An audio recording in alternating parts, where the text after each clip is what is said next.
চুপি চুপি ঢাকা এলেন জার্মানির বিশ্বকাপ জয়ী তারকা মেসুত ওজিল। ফুটবল বিশ্বের অন্যতম ভদ্র খেলোয়াড় হিসেবেই পরিচিত তিনি। রিয়াল মাদ্রিদ এবং আর্সেনালের সাবেক লিজেন্ড বাংলাদেশে এসেছেন অনেকটা নীরবেই। এই ব্যাপারটি নিয়ে কোনো মিডিয়াতেই কোনো নিউজ হয়নি। বাংলাদেশে এসে মেসুত ওজিল ঢাকা বিশ্ববিদ্যালয়ে অবস্থান করেছেন। এই তারকা ফুটবলার হঠাৎ কেন বাংলাদেশে, এই প্রশ্নই এখন ঘুরছে ভক্তদের মনে।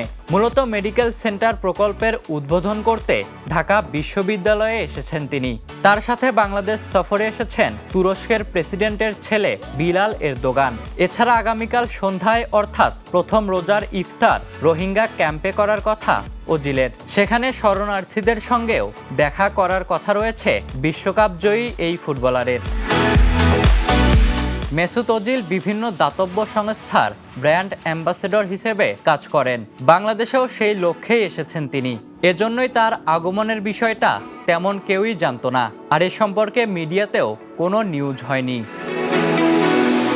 Ishtiaq Mahin, the news.